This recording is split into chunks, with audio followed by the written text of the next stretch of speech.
everyone, welcome back to my channel. I'm Huck. Today we are doing my January wrap-up. So these are all of the books that I read in January. First wrap-up of the year, always exciting. So my January reading went very well. I'm very excited.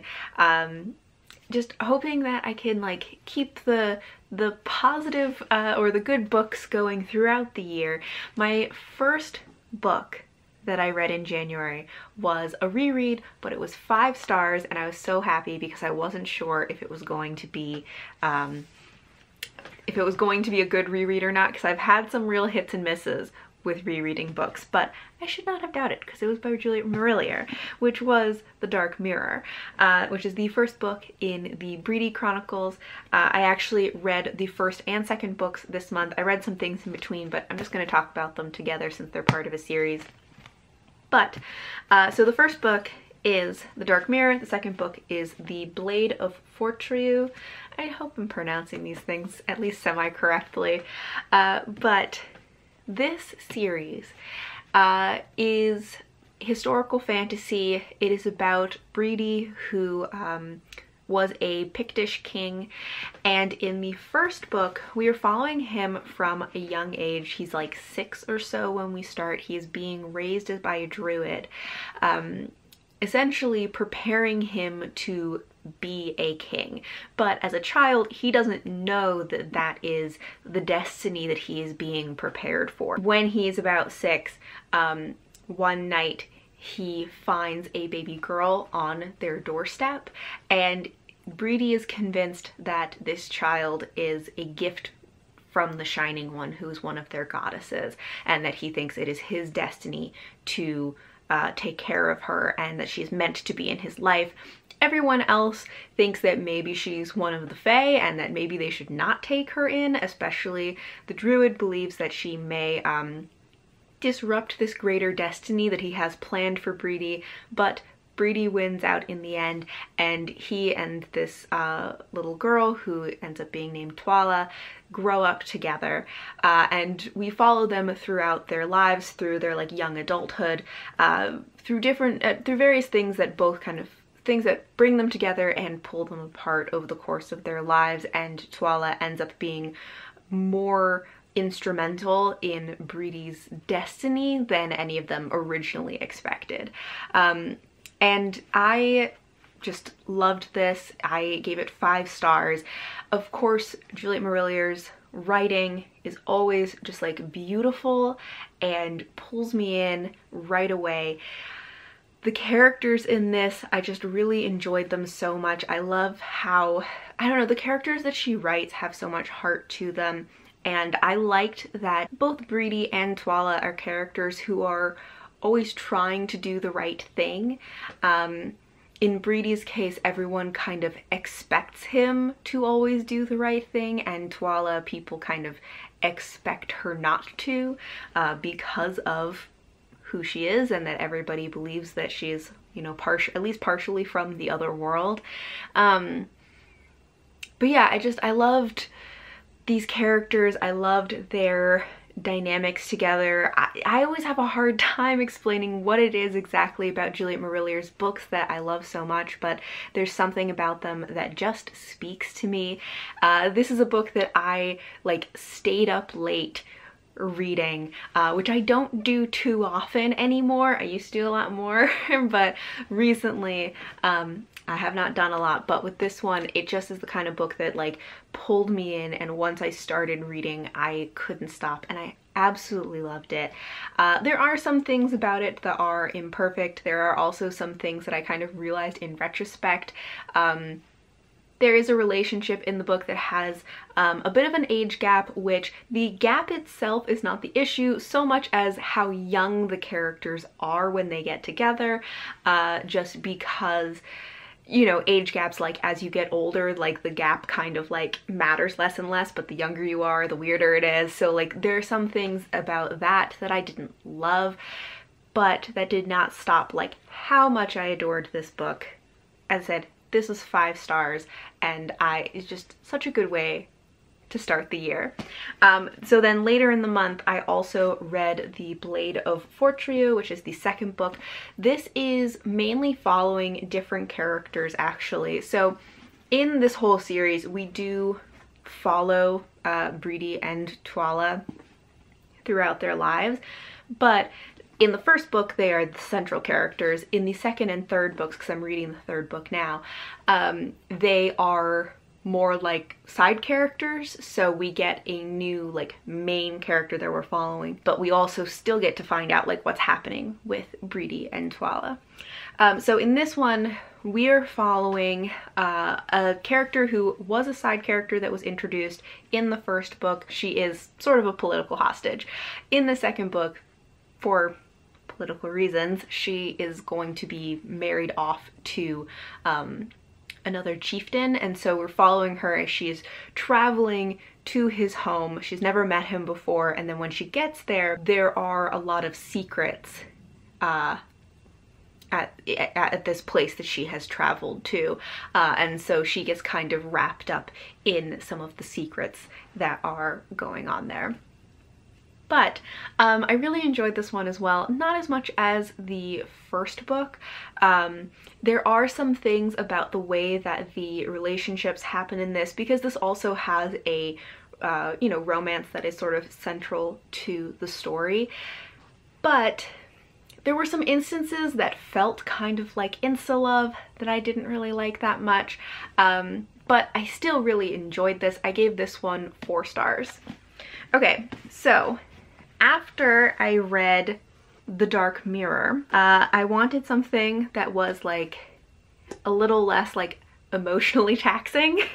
So I picked up Heartstopper Volume 4, which I just recently got, which is a contemporary YA graphic novel that are about these 2 boys who met in high school, and they have a romance, and it's just very like sweet and heartwarming. They're very like supportive of each other, and I just have enjoyed this whole series. It's just such a lovely series to read, although content warnings for eating disorders in this volume, but also in the 3rd volume before this. But this one definitely did not disappoint with how, from what I was expecting, having enjoyed the rest of the earlier volumes in the series so much. And I think I gave this one 4 stars.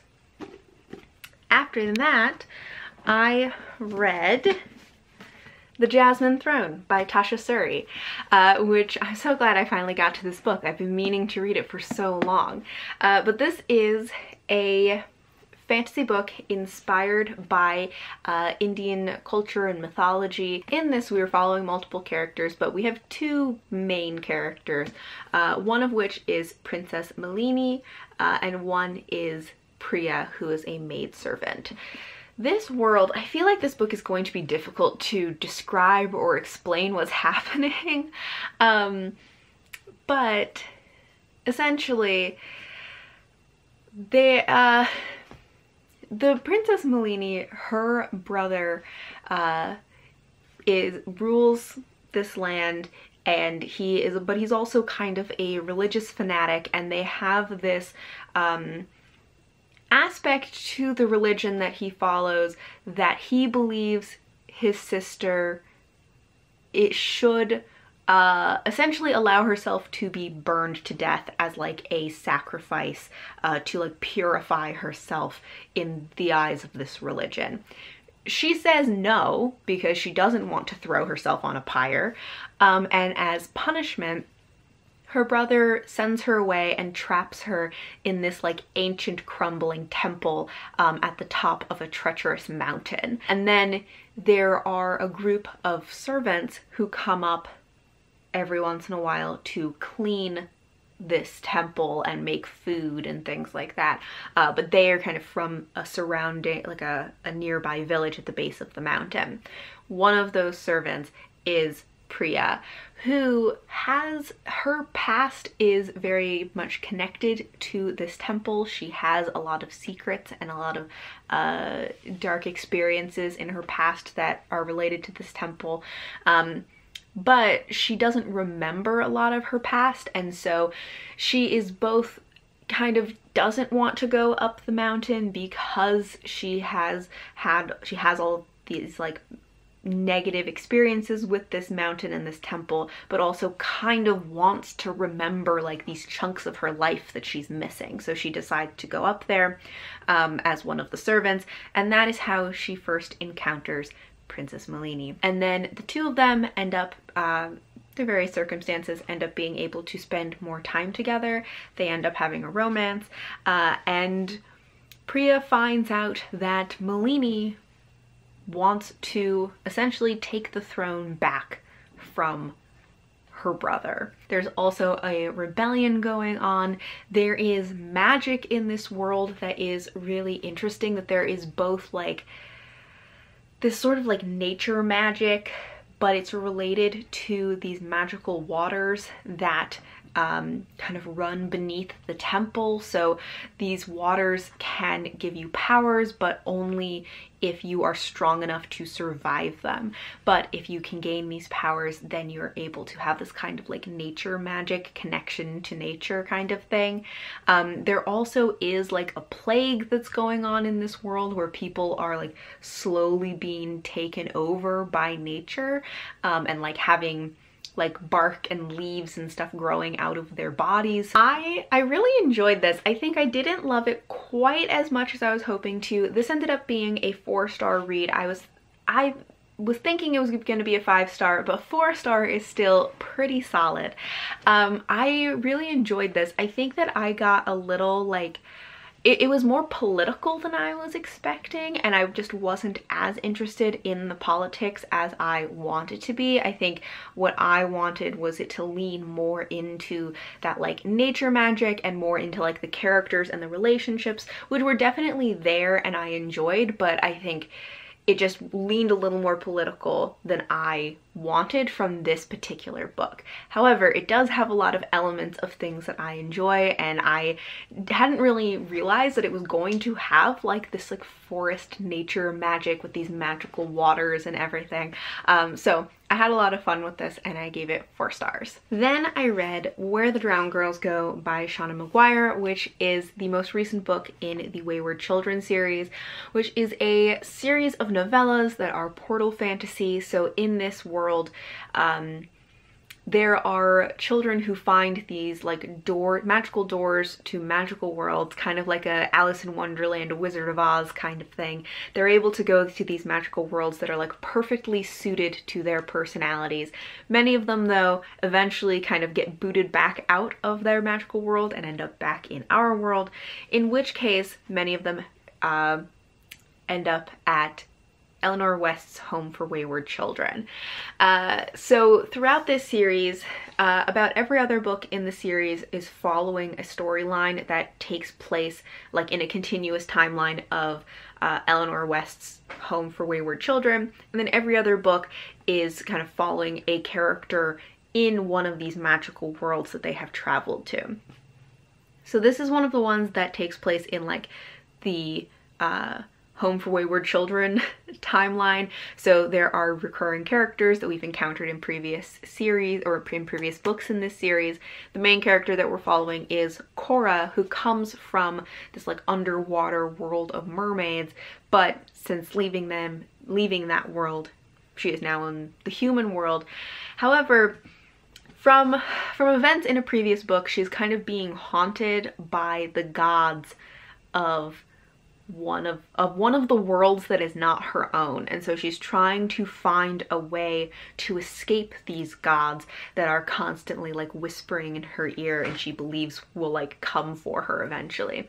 So she tries to go to this other place that is the Whitethorn Institute, which is sort of like the Home for Wayward Children's counterpart, but as it says, it isn't as friendly and it isn't as safe. I really liked like learning more about the world because we haven't ever seen, you know, the Whitethorn Institute before, so we get to learn a little bit more about that. I think that I often tend to enjoy the books in the series that are part of like the kind of continuous timeline a little bit more, just because there are, you know, recurring characters, and it's less of like a one-off story because it is this continuing timeline with these characters. But overall, I think I do enjoy this series more as it goes on because it continues to like build out this world little bit by little bit. But yeah, I had a really fun time reading this. I've enjoyed this entire series, so I gave this 4 stars. And then the final book that I read in January was the audiobook of So Many Beginnings, a Little Women remix by Bethany C. Morrow. So this is a YA historical fiction kind of reimagining, I guess, remix of Little Women, in which the March family is a Black family with 4 daughters. And in this book, it definitely changes the story and takes you know, it has a different take on some of the elements of the story, which I really enjoyed, that it wasn't like just a direct retelling, but it still had a lot of the, you know, warmth and familial love that there is in the original, but I think there was also like a larger commentary and insight into the lives and experiences of Black people at that time. So I really liked that. You know, I think it kept a lot of like the heart of what people really like about Little Women with adding new elements to the story and also like the commentary and context of the book. The book moves a little bit faster just because it is shorter. Like Little Women is a very long book and it moves very slowly, and a lot of it is just kind of like hanging out with the Marches at different points in their lives. So this one does kind of have a little bit of a faster pace to it and does skip over things a little bit.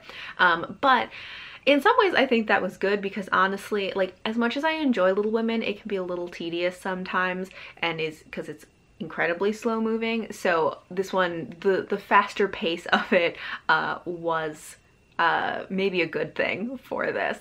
But I really enjoyed this, and I think that it had some it made some interesting like tweaks and changes to the characters, so they had that kind of resonance of the characters that they're based on, but still being their own thing, being their own people, which I really liked. So I give this one 4 stars as well. So those are all of the books that I read in January. I'd love to know if you've read any of these and what your thoughts were on them, or what you've just been reading in January. How was your first month of reading in 2022? I'd love to know. Thank you all for watching, and until next time, bye!